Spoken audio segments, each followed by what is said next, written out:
नमस्कार, स्वागत है आप सभी का। आज की इस वीडियो में अपन पार्शियल डिफरेंशियल इक्वेशन के थर्ड लेक्चर में initial value problem for wave equation की बात करेंगे और ये अपने अपन यहाँ पे बाउंड्री वैल्यू प्रॉब्लम भी देख लेंगे साथ में इनिशियल वैल्यू प्रॉब्लम और boundary value problem wave equation. क्योंकि आपको पता होगा कि वेव इक्वेशन, हीट इक्वेशन और लाप्लास इक्वेशन तीनों से एक क्वेश्चन कन्फर्म आता है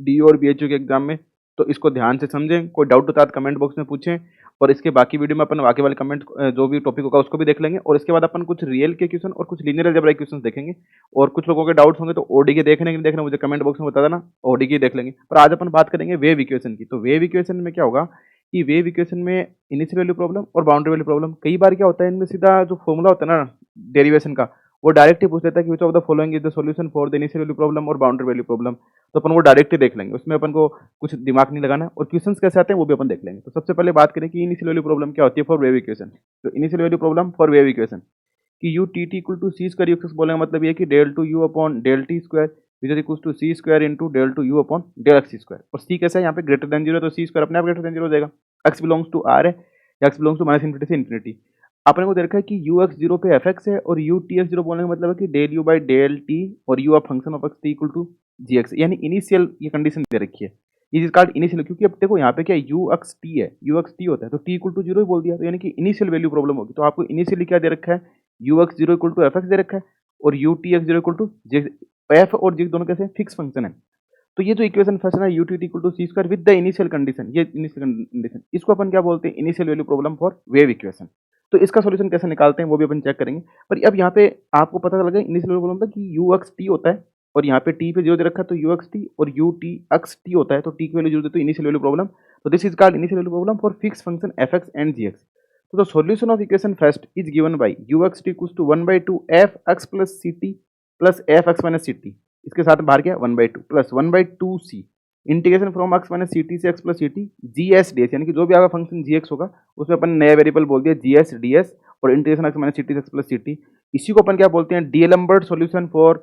इनिशियल वैल्यू प्रॉब्लम। इसको अपन बोलते हैं कि d'Alembert solution for initial value problem. और अगर आपको पूछे कि इसका डोमेन ऑफ डिपेंडेंस बताओ कि किस डोमेन में डिपेंड करेगा, तो आप इसका डोमेन ऑफ डिपेंडेंस होता है close interval x minus C T से एक्स प्लस सी टी, यानी कि इंटीग्रेशन की जो लिमिट है यही क्या होता है, इसका डोमेन ऑफ डिपेंडेंस हो जाता है। तो आपको ये ध्यान रखना है कि अगर इनिशियल वैल्यू प्रॉब्लम इस टाइप से गिवन हो कि u t equal to c square u x x, u x zero equal to f x, u t x zero equal to g x, then solution of equation first is given by u x equal to 1/2 F x plus C T plus F x minus C T plus 1/2 c integration from x minus C T से x plus C T G S D s. और the solution of first is known as d'Alembert. कई बार पूछा जाता है कि d'Alembert solution कौन सा है, तो आपको ऑप्शन ये ऑप्शन में डायरेक्ट लिखा होगा तो ये भी आप बोल सकते हैं कि यही क्या डीएलम्बर्ट सॉल्यूशन है। और जो डोमेन ऑफ डिपेंडेंस है वो एक्स माइनस सी टी से एक्स प्लस सी टी हो जाएगी। अब इसका क्वेश्चन कैसे आता है, उसको सोल्व कैसे करते हैं। जैसे मान लो आपको पूछेगा कि u t t equal to c square into u x x, x belongs to R t greater than zero है और आपको बोल दिया कि यू एक्स जीरो पे साइन एक्स है, यू टी एक्स जीरो पे कोस एक्स है। तो बताओ यू एक्स टी क्या होगा, अपन को फाइंड आउट करना है कि यू एक्स टी। कहने का मतलब क्या हुआ कि यहाँ पे अपन को जो एफ एक्स और जी एक्स होते हैं इसकी वजह तो क्या दे दिया अपने को, एक की वैल्यू तो कोस एक्स दे दी, एक की साइन एक्स दे दी। तो एफ एक्स इक्वल टू अपने को क्या दे रखा है, यहाँ पे साइन एक्स है, जी एक्स इक्वल टू क्या दे रखा है, कोस एक्स है। ठीक है, एफ एक्स साइन एक्स है, जी एक्स कोस एक्स हो गया। अब अपन क्या करेंगे, solution u x t equal to निकालेंगे अपन, u x T equals to 1/2 F x plus C T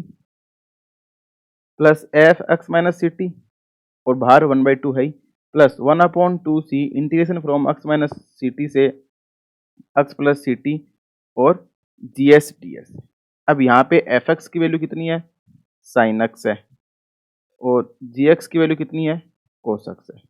अपन दो चीज़ों का यूज करेंगे, sine a plus minus sine b क्या होता है, two sine a plus minus का b by two cos a minus plus, यानी कि ऊपर साइन में प्लस होता है तो sine a plus b by two cos a minus का बी बाई टू बन जाता है। माइनस लेंगे तो यहाँ माइनस आ जाएगा और यहाँ प्लस आ जाएगा और यहाँ पे प्लस लेंगे तो यहाँ पे माइनस आ जाएगा।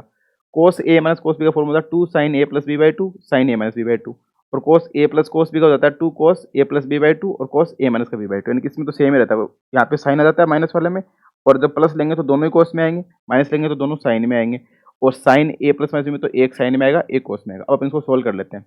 तो अपना यू एक्स टी आएगा वो क्या आ जाएगा, u x t is equals to 1/2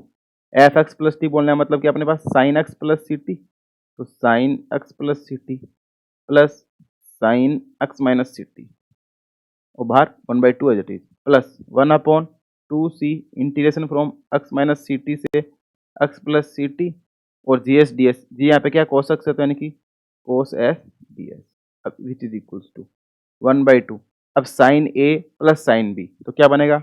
to sine a plus b by two, तो यहाँ पे ए की जगह तो एक्स प्लस सी टी है और बी की जगह तो ए प्लस बी बाई टू करोगे तो सी टी से सी टी कैंसिल, तो 2x/2 आ गया। इन टू में क्या आएगा साथ में कोस ए माइनस का बी बाई टू, अब ए माइनस की तो एक्स से x cancel, c t minus का 2ct/2 यानी कि 2ct/2 ये बन गया, प्लस 1/2c इंटीग्रेशन क्या बन जाएगा इसका साइन एस और ऊपर लिमिट क्या एक्स प्लस सी टी, तो साइन एक्स प्लस सी टी माइनस का साइन एक्स माइनस सी टी, तो अब ये sine a minus sine b का फॉर्मूला यूज करना अपने को, तो साइन एक्स प्लस सी टी माइनस क्योंकि ये साइन ए प्लस माइनस का भी, अब यहाँ पे क्या आ जाएगा ये इतना ये हो गया, ठीक है, विच इज इक्वल्स टू इस 2 से 2 कैंसिल, ये 2 से 2 और ये 2 से 2, ये क्या बन जाएगा sine x cos c t बन गया, ठीक है, प्लस 1/2c। अब sine x plus C t sine a minus sine b, तो sine a minus sine b का फॉर्मूला देख लो, साइन ए माइनस करेंगे तो यहाँ पे तो माइनस आ जाएगा, आगे वाले में प्लस आ जाएगा, यानी कि 2 साइन ए माइनस का बी करेंगे तो एक्स से एक्स कैंसिल हो जाएगा, सी टी माइनस करेंगे 2ct/2 आ जाएगा, फिर आएगा कोस, अब यहाँ पे प्लस आएगा तो सी टी से सी टी कैंसिल और 2x/2 तो यानी कि ये बन जाएगा 2x/2 बन जाएगा। अब इसको सोल्व करेंगे तो ये बन जाएगा sine x cos c T plus 2 से 2 cancel plus 1/c sine c T plus cos x, तो यानी कि हमको पूछे कि यू एक्स टी की वैल्यू बताओ, तो अपने पास जो यू एक्स टी है वो निकल के क्या आ जाएगा, वो आ जाएगा sine x cos c T plus 1/c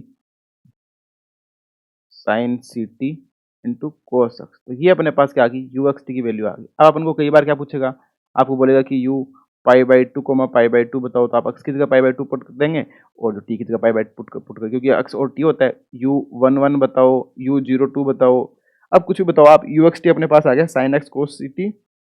plus 1/c sine c t cos x. अब अपन को यहाँ पे क्या करा, सिंपली अपन ने सिर्फ अपन ने इस फॉर्मूला का यूज किया कि F x plus C T plus F x minus सी टी बट्टे 2 plus 1/2c integration from x minus C T से x plus C T G S d है। तो ये कई आपको सीधा याद होना चाहिए कि initial value problem for wave equation, तो सॉल्यूशन इस प्रकार से गिवन होएगा। और कैसे आता है, अब मान लो साइन एक्स कोस दे रखा है तो साइन एक्स प्लस टी, तो अपन ने ये सिंपल सा फॉर्मूला यूज कर लिया sign a plus minus B का, तो आपको ये भी याद होना चाहिए, पता होना चाहिए कि साइन कब आता है, अगर दोनों में प्लस प्लस होता है, कोस में तो दोनों कोस में आ जाते हैं, माइनस होता है तो दोनों साइन में, तो कोस में तो बड़ा सिंपल काम हो गया, a plus b by two a minus b by two. Sine में अगर प्लस होता है तो पहले प्लस और माइनस होता है तो यहाँ पे माइनस, यहाँ पे प्लस हो जाता है, यहाँ पे प्लस होता है तो यहाँ पे माइनस हो जाता है, ठीक है। साइन में अगर होंगे तो दोनों टू साइन ए कोस से आएगा, कोस ए माइनस कोस बी करेंगे तो दोनों साइन में आएंगे, कोस ए प्लस कोस तो दोनों कोस में आ जाएंगे। तो इसी से आपको, क्योंकि यहाँ पे sine x plus cos t, यहाँ पे हमारा सपोज कोस एक्स दे देता और यहाँ पे साइन एक्स दे देता, तो अपन को नीचे वाले फॉर्मूला यूज करने पड़ जाते, तो कोस वाले कर लेते, साइन एक्स दे दिया तो अपन साइन वाला यूज कर लिए। तो बस ये सिंपल से फॉर्मूले थे, तो ट्रिग्नोमेट्रिक 11th क्लास के फॉर्मूले यूज करे अपन ने और इसका सिंपलीफाई करके देखा तो अपने पास ये आ गया। अब अपने को यू एक्स और टी किसी भी वैल्यू को पूछे तो अपन बता देंगे। जैसे हम नेक्स्ट क्वेश्चन देखते हैं, u t t equal to u x x, u x zero equal to sine x है, u t x zero equal to zero है, एक्स बिलोंग्स टू आर, तो अपने को पूछे यू पाई/4 बताओ, तो यहाँ से अपन को पता लग गया कि एफ एक्स की वैल्यू कितनी है, यहाँ पे साइन एक्स है, जी एक्स की वैल्यू कितनी है जीरो है, और u t t equal to क्या होता है c square into u x x होता है, यहाँ पे सी की वैल्यू कितनी आ रही है 1 आ रही है, तो अपने पास सॉल्यूशन होएगा जो यू एक्स टी होएगा वो क्या बनेगा, u x t equal to क्या होएगा एफ एक्स प्लस सी t minus f x minus सी टी हो जाएगा ना। तो अब वो तो सेम ही रह गया ना। अब आप अगर पीछे वाले से देखें तो u t x zero zero है, तो अगर इस सॉल्यूशन में अगर अपन चलें तो ये टर्म तो सेम ही रहेगी, केवल जीरो हो जाएगी, तो प्लस तो जीरो हो जाएगा और इसको सिंप्लीफाई करते जाएंगे तो लास्ट में क्या आएगा साइन एक्स को सी टी आएगा, यानी कि अपन पीछे वाले से बोल सकते हैं कि यू एक्स इक्वल टू आएगा sign x cos c t और सी की वैल्यू 1 है, इसका मतलब अपने पास यू एक्स टी कितना आ रहा है, यू एक्स टी की वैल्यू आ रही है साइन एक्स कोस टी। अपन ने सीधा ही कर दिया, सीधा क्यों कर दिया, क्योंकि अपन को पता है कि एफ एक्स की वैल्यू सेम है, तो अपन सॉल्यूशन क्या लिखेंगे 1/2 F x plus C T plus F x minus सी टी, तो सेम टू सेम लिखेंगे, तो सेम टू सेम लिखेंगे मतलब क्या होगा कि यहाँ पे भी अपन ने यही करा है, f x sine x plus सी टी साइन एक्स माइनस सी टी, इसको सॉल्व सिंप्लीफाई किया तो sine x cos c t आ रहा है, आगे वाला टर्म इसमें आएगी नहीं क्योंकि वहाँ पे जी एक्स जीरो दे रखा है, तो अपन ने सीधे बता दिया कि यू एक्स टी की वैल्यू क्या है साइन एक्स कोस टी। अब ने पूछा यू पाई/4 पाई/4, तो यू पाई/4 पाई/4, तो इसकी वैल्यू क्या आ जाएगी साइन पाई/4 कोस पाई/4 1/√2 into 1/√2 which is equals to 1/2, तो यू पाई/4 इसकी वैल्यू क्या आ गई 1/2, तो इसका आंसर क्या आ जाएगा यू पाई/4 पाई/4, तो 1/2, तो ऑप्शन में देख लो आपको ऐसे दिया हो जाएगा 1/2 3/4 1/√2 2√2 इस टाइप से, तो आप कर देंगे कि इसकी वैल्यू क्या आ गई 1/2। तो ये बड़ा सिंपल सा क्वेश्चन आता है, इससे ज़्यादा इसमें फॉर्मूला बेस सीधा ही क्वेश्चन आएगा, बस आपको ये ध्यान रखना कि एफ एक्स क्या दे रखा है, सी क्या दे रखा है, जी एक्स क्या दे रखा है, किस पॉइंट पे पूछ रहा है, ये चीज़ें ध्यान रखनी है। बाकी आपको तो वो फॉर्मूला रटना ही है कि F x plus C T plus F x minus सी टी बाहर 1/2 आएगा, आगे वाले में 1/2 सी आएगा, integration x minus C T से x plus C T G S D S हो जाएगा। जैसे एक क्वेश्चन और देख लेते हैं कि u t t minus u x equal to 0 और x belongs to R t greater than 0, u x 0 पे दे रखा है एक्स क्यूब और यू टी एक्स 0 पे दे रखा है साइन एक्स। तो यहाँ से मुझे पता लग गया एफ एक्स की वैल्यू कितनी आ रही है, एक्स क्यूब आ रही है, जी एक्स की वैल्यू कितनी आ रही है, साइन एक्स आ रही है, सी की वैल्यू कितनी आ रही है, 1 आ रही है। तो वही सेम कहानी u x T equals to क्या आएगा, 1/2 F x plus C T plus F x minus सी टी। 2-3 क्वेश्चन करेंगे तो आपको फॉर्मूला याद ही हो जाएगा, plus 1/2 c x minus t से ये एक्स प्लस टी होता है, वहाँ पे सी टी था, अब यहाँ पे एक्स माइनस टी से एक्स प्लस सी टी देखियो क्योंकि सी की वैल्यू क्या आ रही है, 1 आ रही है, तो एक्स माइनस टी से एक्स प्लस टी और g S D s, G S यहाँ पे क्या है साइन एक्स, तो यहाँ से ऐसे बोल सकते हैं कि साइन एस डी एस। ठीक है, एफ की वैल्यू क्या एक्स क्यूब है, तो यू एक्स टी क्या बनेगा, तो you x T equals to हो जाएगा 1/2 एफ एक्स प्लस सी टी, सी की वैल्यू क्या 1, तो यानी कि एफ एक्स प्लस टी रहेगी तो एक्स प्लस टी का cube plus x minus t का क्यूब, क्योंकि F x plus C T plus F x minus C T था और सी की वैल्यू 1 है, एफ एक्स इक्वल टू क्या एक्स क्यूब है, तो एक्स प्लस सी टी की जगह क्या बन जाएगा, ये सी की जगह 1 आ जाएगा, तो plus F x plus t का cube plus x minus t का क्यूब प्लस 1/2 सी, तो 1/2 इंटीग्रेशन एक्स माइनस का टी, मतलब अपने को कहाँ पे निकालना है, ऐसे सोच सकते हैं कि एक्स माइनस टी से एक्स प्लस टी और साइन एस डी एस। अपने को क्या पूछा है, अपने को पूछा है यू पाई पाई, तो u pi comma pi, x की जगह भी पाई पुट करना है, वाई टी की जगह पाई पुट करना है। जैसे आप एक्स की जगह टी और पाई पुट, तो क्या बनेगा 1/2 इंटीग्रेशन फ्रॉम 0 से 2 पाई, और 0 से 2 pi sine S D S क्या हो जाता है, 0 हो जाता है, क्योंकि इंटीग्रेशन क्या आएगा माइनस का कोस एस आएगा, आप 0 से 2 पाई पुट करोगे, कोस 2 पाई की वैल्यू कितनी है 1 हो जाती है, तो माइनस का 1 माइनस ऑफ कोस 0 1, तो ये क्या बनेगा माइनस का 1, तो माइनस का 1 प्लस 1 0, तो ये तो इंटीग्रेशन बन जाएगा 0, तो आगे वाला तो क्या आ जाएगा 0 आ गया। अब टी की जगह पाई पुट करेंगे तो एक्स प्लस टी यानी कि पाई प्लस पाई का क्यूब, ठीक है, प्लस पाई माइनस का पाई, तो ये तो क्या बन जाएगा 0 बन जाएगा, बाहर क्या है 1/2, तो 1/2 2 पाई का क्यूब यानी कि तो क्या आ जाएगा 8 पाई क्यूब अपॉन 2, तो यानी कि 4 पाई क्यूब। तो इसका मतलब यू पाई कोमा पाई की वैल्यू कितनी आ जाएगी 4 पाई क्यूब। तो ये बड़ा सिंपल सा, आप देखने में तो बहुत ही सिंपल लग रहा है, बस आपको एक सिंपल सा फॉर्मूला पता होना चाहिए, वरना आप इनिशियल वैल्यू प्रॉब्लम को देख के घबरा जाते हैं कि यार u t t minus u x equal to 0 दे रखा है, यू एक्स 0 एक्स क्यूब है, यू पाई पाई पूछ रहा है, कितने सारे तो डाटा दे रखे हैं, कैसे सोल्व करें, कुछ नहीं, बस इस फॉर्मूले ने इन सब का जुगाड़ कर दिया, सीधा सा सिंपल काम था, एक्स प्लस सी टी एक्स माइनस सी टी, तो एक्स प्लस टी का cube plus x minus t का क्यूब, ये इंटीग्रेशन 0 बन गया, यू पाई बाई तो 4 पाई क्यूब, यानी कि फर्स्ट ऑप्शन से क्या हो गया करेक्ट हो गया। तो इसी प्रकार से आप और क्वेश्चन भी कर सकते हैं जो इनिशियल वैल्यू प्रॉब्लम पे बेस्ड है, अपन और आगे देख लेंगे कि जो इनिशियल वैल्यू प्रॉब्लम पे आएंगे उनको अपन सिंपली इसी प्रकार से सोल्व करेंगे, बस यही फॉर्मूला है। कई बार तो आपको फॉर्मूला सोल्व करने की जरूरत नहीं रहेगी, क्वेश्चन में डाटा इस प्रकार से पूछेगा, यहाँ पे सी दे देगा, अल्फा दे देगा, फिर पूछे कौन सा, तो आपको सी की जगह अल्फा पुट कर देना, बस सीधा का सीधा ये फॉर्मूला ही आपको ऑप्शन में मिल जाएगा, ज्यादा कुछ करने की जरूरत नहीं पड़ेगी। अब बात करते हैं अपन boundary value problem for wave equation, boundary value problem for wave equation. तो u t t equal to c square u x x 0 less than x less than t, t greater than 0, साथ में आपको initial condition भी दे रखी है कि u x 0 पे f x है, यू टी एक्स 0 पे जी एक्स, ये तो पिछली बार दे रखी थी। अब अपन बात करें कि एक्स की वैल्यू कहाँ है, 0 less than x less then L है, यानी कि 0 से एल के बीच में, तो ये इसकी बाउंड्री यानी कि 0 पे वैल्यू और एल पे वैल्यू, तो यू 0 टी और u l t equal to 0, ये क्या होगी बाउंड्री कंडीशन होगी, क्योंकि कोई जैसे मान लो ये वेव इक्वेशन की बात हो रही है, तो यहाँ पे टी एक्स इक्वल्स टू 0 है और यहाँ पे एक्स इक्वल्स टू एल है, तो इसी बाउंड्री के अंदर अपन बात कर रहे हैं, तो इस पे क्या वैल्यू है, इस पे क्या वैल्यू है, तो यहाँ पे भी 0 दे रखा है और यहाँ पे भी 0 दे रखा है, यू एक्स 0 यानी कि टी इक्वल टू 0 पे इनिशियल वैल्यू क्या है और u t x 0 t equal to 0 पे, तो ये तो फिक्स फंक्शन है, दोनों के दोनों पीछे वाले केस में फिक्स फंक्शन है, और यू 0 टी और यू एल टू 0 ये क्या है बाउंड्री कंडीशन दे रखी है आपको, ठीक है। अब अपन इसका बाउंड्री वाली प्रॉब्लम का सॉल्यूशन निकालेंगे, तो वो अपन क्या करेंगे सेपरेशन ऑफ वेरिएबल से सोल्व करते हैं इसको, अपन यू एक्स इक्वल टू मान लेंगे कि यू एक्स का फंक्शन अलग है, टी का फंक्शन अलग है, फिर अपन सोल्व करेंगे जो अपन करते आते हैं सेपरेशन ऑफ वेरिएबल से और डीएलएम्बर्ट मेथड से, तो फिर इसका सॉल्यूशन होता है वो इस प्रकार से दिया होता है, solution of equation first u x equal to लिखते हैं अपन summation n equal to 1 to infinity sine n pi x upon l a n cos alpha c T plus b n sine alpha c t, ये इसको इधर पूरे के साथ multiply है, तो यू एक्स इक्वल टू हो जाता है। अब आप देखेंगे कि DU 2019 का जो पेपर है उसमें फॉर्मूला सीधा ही पूछा हुआ है कि which of the following is the solution for wave equation, वहाँ पे भी अल्फा की जगह बस आपको ये पता होना चाहिए कि एन पाई अपॉन एल होता है, अल्फा की वैल्यू होती है एन पाई अपॉन एल, और अगर आपको पूछे कि आइगन वैल्यू बताओ तो eigen value lambda equals to होता है अल्फा स्क्वायर, तो n square pi square upon l square हो जाता है, और एन इक्वल्स टू 1 2 3 हो जाता है, तो ये तो लैम्डा इक्वल टू क्या होता है अल्फा स्क्वायर। अगर पूछे कि इसके आइगन वैल्यू बताओ, कई बार सीधा आइगन वैल्यू पूछ लेता है, और u x 0 equal to f x है और u t x 0 equal to g x है। अब आप देखेंगे कि अपने पास सॉल्यूशन है इसमें ए एन और bn दो अननोन है, पर इन दोनों अननोन को ज्ञात करने के लिए अपने पास कंडीशन है ux इक्वल टू fx है और utx इक्वल टू, तो दो अननोन आएंगे तो अपन एक बार ux t equal to 0 put कर देंगे, एक बार u का डेरिवेटिव करेंगे विद रिस्पेक्ट टू टेल t यानी del u by del t निकालेंगे, फिर उसमें x 0 पुट करेंगे और इक्वल टू gx करेंगे, तो fx और gx है और अपन के पास अननोन क्या है an और bn है, इन दोनों की अननोन की अपन वैल्यू यहाँ से निकाल सकते हैं। तो आपको क्या करना है कि जब भी इस प्रकार से इक्वेशन गिवन हो ux 0 to fx utx to 0 gx u0 t ul to 0 boundary condition दे रखी हो तो उसका सॉल्यूशन अपन लिखते हैं ux equal to summation n equal to 1 to infinity sin n pi x upon l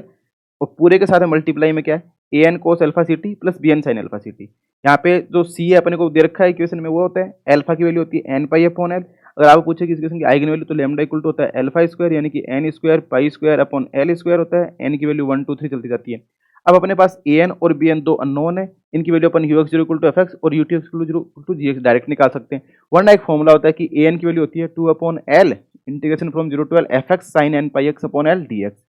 bn की वैल्यू होती है 2 अपॉन n पाई c 0 से l gx sin n पाई x अपॉन l dx। क्योंकि अब अपने को fx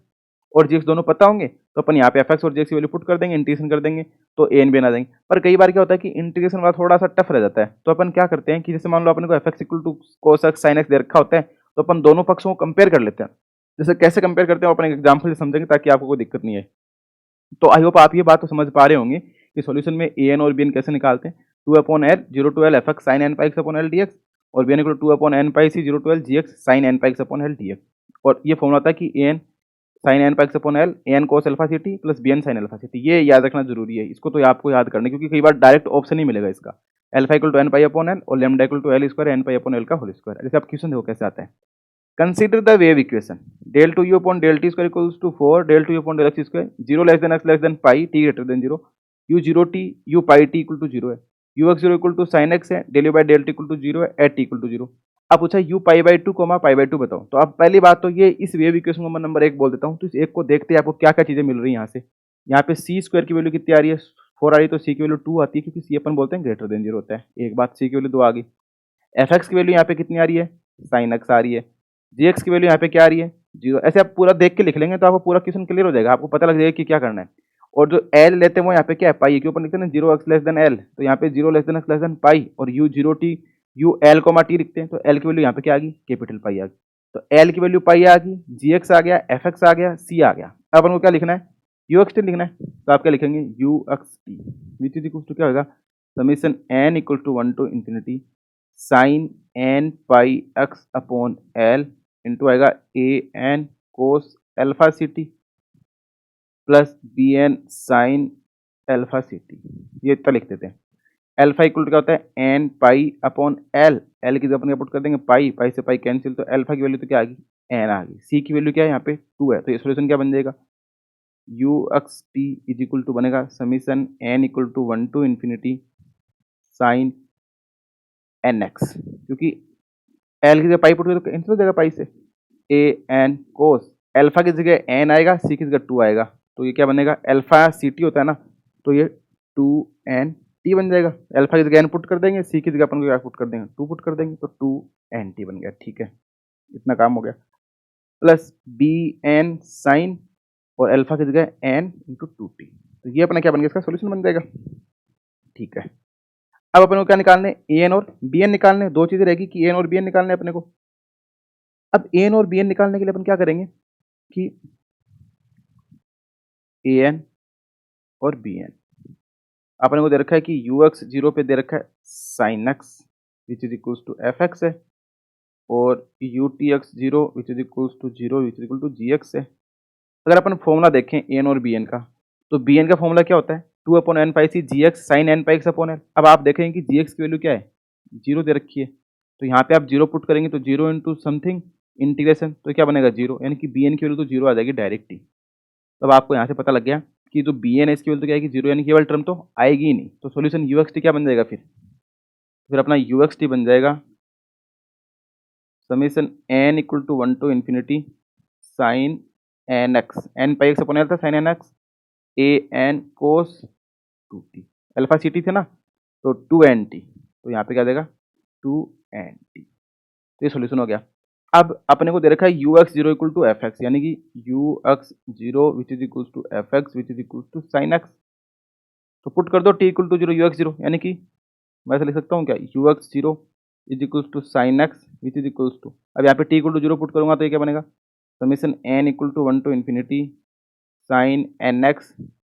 ए एन और 2 n t t equal to zero, तो कोस जीरो तो बन जाएगा 1 बन जाएगा। अब देखो sine x which is equal to summation n equal to 1 to infinity a n sine n x, इसको ऐसे लिख सकता हूँ ना, a one sine x plus a two sine two x plus a three sine three x plus dot dot, ऐसे compare करते जाएंगे, क्योंकि अपन को पता है कि अपन चाहें तो इस इंटीग्रेशन से भी एन की वैल्यू निकाल सकते हैं कि 2 अपॉन, अब इसको बनेंगे तो 2 अपॉन पाई बन जाएगा, 0 से पाई बन जाएगा, एफ एक्स की वैल्यू क्या है sine x into sine n, pi से पाई कैंसिल, तो sine x into sine x n x d x, इसको सोल्व कर लो आप, तो या तो इस इंटीग्रेशन को सोल्व कर लो या आप ऐसे कंपेयर कर लो। तो ऐसे कंपेयर करेंगे तो आपको पता है कि इधर तो साइन एक्स है, इधर sign x sign two x sign three x, तो कंपेयर करो तो साइन एक्स का कोफिशिएंट इधर तो ए1 है, इधर 1 है, तो ए1 की वैल्यू तो क्या आ गई 1 आ गई, इधर साइन टू का कोफिशिएंट क्या है प्लस, इसको वैसे ना 0 इंटू साइन टू एक्स, तो ए2 0 आ जाएगा, ए3 0 आ जाएगा, बारे सारे जाएंगे for all A I equal to 0 accept A1 equal to 1, तो ए1 की वैल्यू तो 1 आ गई, बाकी सारे 0 आ गए। तो अब देखो अपने पास यूएक्सटी सॉल्यूशन ये बन गया था, तो अब अपने पास एन इक्वल टू क्या आ जाएगा 1 आ जाएगा। अब जैसे ही एन इक्वल टू 1 आ जाएगा और सारे तो 0 बन जाएंगे, एन इक्वल टू 1 आ जाएगा, बाकी ए1 तो 1 हो गया, बाकी ए आई सारे 0, तो साइन एक्स बनेगा और ए1 बनेगा, ए1 की वैल्यू बनेगी कोस 2t बन जाएगा इक्वल टू 1, बाकी सारे कुछ आएगा नहीं, तो यूएक्सटी क्या बन जाएगा, तो यूएक्सटी विच इज इक्वल टू क्या बनेगा साइन एक्स कोस 2t, तो ये अपना सॉल्यूशन बन जाएगा, यानी कि यूएक्सटी इज इक्वल टू क्या आ गया साइन एक्स कोस 2t। अब u x equal to sine x cos 2t कैसे आया, क्योंकि अपन ने क्या करा a1 इक्वल टू 1 है, बाकी सारे 0 आ रहे हैं और सॉल्यूशन ये था, तो n इक्वल टू 1 पुट करेंगे तो ये बनेगा sign x cos 2t into यहाँ पे a1 था प्लस आएगा a2 साइन 2x कोस 4t, अब a2 0 a3 0, तो बाकी सारी टर्म 0 आ जाएंगी, a1 1 आ रहा है, तो ux2 sign x cos 2t। अब अपने को किस पॉइंट पे निकालना है, अपने को निकालना है u pi by 2 pi by 2, अपने पास आ रहा है ux equal to sine x cos 2t, तो u pi by 2 pi by 2, तो sine pi by 2 cos 2 pi by 2, ये तो ये पाई बन जाएगा, साइन पाई बाई 2 वैल्यू 1 होती है, इसकी वैल्यू -1 होती है, तो इसका मतलब u pi by 2 pi by 2 की वैल्यू कितनी आ जाएगी अपने पास माइनस का 1 आ जाएगी, तो इसका सॉल्यूशन क्या हो जाएगा, तो जिस ऑप्शन में माइनस का बना वो इसका क्या आंसर, तो डी ऑप्शन से क्या हो जाएगा करेक्ट हो जाएगा, तो u पाई बाई 2। अब देखने में बड़ा क्वेश्चन लग रहा था, हालांकि थोड़ा सा बड़ा भी, थोड़ी सी चीज़ों को ध्यान में रख देखना है। अब इसमें तो मान लो कि आपको gx 0 दे दिया, सपोज दैट gx 0 नहीं होता, यहाँ पे कुछ gx भी होता, तो अपन क्या करते, अपने पास जो ये आ रहा है ना ux equal to sine n x cos, sorry ये ux equal to sine n x a n cos 2 n t plus b n sine n 2t, तो अपन एक बार ऐसा भी निकलते del u by del t u x, इसका derivative भी करते, तो ये तो एक्स की टर्म एज इट इज दे देती और इसका करना पड़ता, तो इसका हो जाता a n sign 2 n t बाहर 2 आ जाता plus b n cos 2 n t 2 बाहर आ जाता, तो इसका अपन टी के रेस्पेक्ट में डेरिवेटिव करते, फिर अपन इसमें एक्स इक्वल टू रख सकते हैं, टी इक्वल टू 0 पुट करते, जो भी वैल्यू आती है उसको अपन जीएक्स के साथ कंपेयर करते। अगर जीएक्स में यहाँ पे आपको कोस एक्स साइन एक्स देता था तो अपन इसी प्रकार से कंपेयर कर लेते, जैसे अपने साइन एक्स के साथ कंपेयर करा ना, ऐसे कि इधर तो साइन एक्स ही है और इधर a1 sine x a2 sign 2 इस प्रकार से, तो अपन डेरिवेटिव करके उसके बाद पुट करके भी ऐसे चेक कर लेते हैं, तो इस प्रकार से a1 a2 a3, वरना आप चाहें तो इंटीग्रेशन से भी निकाल सकते हैं, अगर आपको इंटीग्रेशन से इजी लगता है, क्योंकि इस केस में भी आप इंटीग्रेशन से करेंगे तो ये sine x sine n x बनेगा, 0 से पाई बनेगा, और साथ में जो ए एन आ रहा है तो a1 n equal to 1 a2, तो आप देखेंगे कि साइन स्क्वायर एक्स आ जाता है, साइन क्यूब एक्स आ जाता है, बाकी इंटीग्रेशन के लिए 0 जाती है, तो सिर्फ एक a1 ही बचेगा, तो दोनों तरीके से कर सकते हैं। पर अगर ट्रिग्नोमेट्रिक फंक्शन हो तो आप कंपेयर करने वाला लगाएं, तो इससे थोड़ा इजी रह जाएगा, तो u pi by 2 pi by 2 की वैल्यू क्या आ जाएगी -1 आ जाएगी। तो आई होप आप ये बात समझ पा रहे होंगे कैसे बाउंड्री वाली प्रॉब्लम को सोल्व करते हैं, और ये जो फॉर्मूला है ये तो आपको याद होना चाहिए, क्योंकि ये सीधा सीधा ऑप्शन में भी पूछ लेते हैं, which of the following is solution for boundary वाली प्रॉब्लम ऑफ वेव इक्वेशन, ऐसा पूछ लेते हैं। तो आई होप आपको ये बात समझ में आ रही होगी कैसे बाउंड्री वाली प्रॉब्लम को सोल्व करते हैं, कैसे क्वेश्चन करते हैं। अब अपन एक क्वेश्चन और देख लेते हैं सिंपल सा, बाकी इसमें सेम तरीका यही रहता है, इसी प्रकार से सोल्व करना होता है, यूएक्सटी यूटीएक्स इक्वल टू 0 यूएक्सटी इक्वल टू 0, आप पुराना पेपर देखेंगे तो आपको वहाँ पे भी मिल जाएगा, तो ये सिंपल सा फंडा रहता है। Let u x t be the solution to the wave equation del two u upon del x square x t del two u upon del x t, u x 0 equal to दे रखा cos 5x दे रखा आपको, ठीक है, तो UX equal to cos 5x, और फिर पूछ रहे हैं del u t by x equal to 0 then the value of u11, इसकी वैल्यू पूछ रही है कि u11 की वैल्यू बताओ आप, ठीक है। अब यहाँ पे अगर कंपेयर करके देखें तो आप, तो c इक्वल टू क्या आ गया 1 आ गया, u x 0 equal to f x होता है ना, it is equal to f x, तो यहाँ से एफ एक्स की वैल्यू कितनी आ रही है cos 5 पाई एक्स आ रहा है, और अगर मैं जी एक्स की बात करूँ वो क्या होता है, del u by del t x equal to zero पे, वो क्या दे रखा है अपने को, जीरो दे रखा है। तो जी एक्स की वैल्यू जीरो है, एफ एक्स की value cos five pi by x है, और वैल्यू पूछ रहे हैं यू वन वन पे। अब ये देख लो यहाँ से पता लग रहा है कि ये कौन सी है, इनिशियल वैल्यू प्रॉब्लम है, क्योंकि टी इक्वल टू जीरो पे बात हो रही है, टी इक्वल टू जीरो पे बात हो रही है, तो बाउंड्री वैल्यू प्रॉब्लम नहीं है, तो इनिशियल वैल्यू प्रॉब्लम है। अब इनिशियल वैल्यू प्रॉब्लम का सोल्यूशन तो आप जानते हैं भली भांति कैसे होता है। इसका सोल्यूशन क्या बनेगा, इसका सोल्यूशन बन जाएगा u x t is equals to one by two f x plus C T plus F x minus का सी टी और plus one upon two c integration from x minus C T से x plus C T G S D s. अब यहाँ पे G S की value क्या दे रखी है आपको, जीरो दे रखी है, तो ये वाली टर्म क्या हो जाएगी, जीरो हो जाएगी। और ये क्या बनेगी, वन अपॉन टू, यहाँ पे सी नहीं आएगा सॉरी, वन अपॉन टू है, तो F x plus t cos five x दे रखा है, तो कोस फाइव पाई एक्स दे रखा है, पाई एक्स प्लस सी टी, सी की वैल्यू क्या है, वन है, टी आ गया, plus cos five pi x minus का टी, ये बन जाएगा। अब ये तो जीरो हो जाएगा, क्यों हो जाएगा जीरो, क्योंकि आप यहाँ देख सकते हैं कि यो कोस फाइव पाई एक्स है, ये जीरो दे रखा है, तो इंटीग्रेशन वाली टर्म तो आएगी नहीं, तो जीरो बन जाएगा। और ये क्या बनेगा, cos five pi x plus t, cos five pi x minus का टी, अपने को पूछ रहा है यू वन कोमा वन, तो one by two cos five pi one plus one plus cos five pi one minus one, क्योंकि x minus का t x plus t है, तो वन वन फुट के तो एक दो टू बन जाएगा, यहाँ पे जीरो बन जाएगा, तो कोस फाइव पाई इंटू टू तो क्या बन जाएगा, कोस ten pi plus cos zero, और बाहर क्या है वन बाई टू, तो कोस टेन पाई भी वन होता है, कोस जीरो भी वन होता है, वन प्लस वन तो two by two equal to one, यानी कि यू वन कोमा वन की वैल्यू कितनी आ गई, वन आ गई। तो ये क्या हो गया, यू वन वन की वैल्यू आ गई, तो कौन सा ऑप्शन जिसमें u one one equal to one है, तो बी ऑप्शन इसका करेक्ट हो जाएगा। तो कहने का मतलब कि आपको इनिशियल वैल्यू प्रॉब्लम का भी पता लग गया, बाउंड्री वैल्यू प्रॉब्लम का पता लग गया, और किसके लिए, वेव इक्वेशन के लिए। दो फॉर्मूले हैं, उसी पे बेस्ड क्वेश्चन आता रहता है, और ये भी कन्फर्म है कि एक क्वेश्चन तो कन्फर्म आएगा, वो डी के एग्जाम में भी आता है, बी के एग्जाम में भी आता है, वो हो सकता है वेव इक्वेशन पे भी आ जाए, हो सकता है हीट इक्वेशन पे भी आ जाए, हो सकता है लाप्लास पे आ जाए, तो अपन हीट और लाप्लास इक्वेशन भी देख लेंगे इसी प्रकार से। तो अब आपकी ड्यूटी ये बनती है कि वेव इक्वेशन में कोई भी इक्वेशन आपको छूटना नहीं चाहिए, क्योंकि यही फंडा रहता है, इसी पर इक्वेशन आता है, कोई ज़्यादा दिमाग नहीं लगाना पड़ता है, सिर्फ दो फॉर्मूले हैं वो आपको याद होने चाहिए। अगर इन क्वेश्चंस में, इन स्टेप्स में, इन सोल्यूशन में आपको कहीं पे भी डाउट होता है तो आप कमेंट बॉक्स में जरूर पूछें। तो आई होप आप ये बात समझ पा रहे होंगे कैसे वेव इक्वेशन को सोल्व करते हैं, कैसे इसकी बाउंड्री वैल्यू प्रॉब्लम सोल्व करते हैं, कैसे इनिशियल वैल्यू प्रॉब्लम करते हैं। तो thanks for watching and keep continue watching exponential mathematics. Thank you.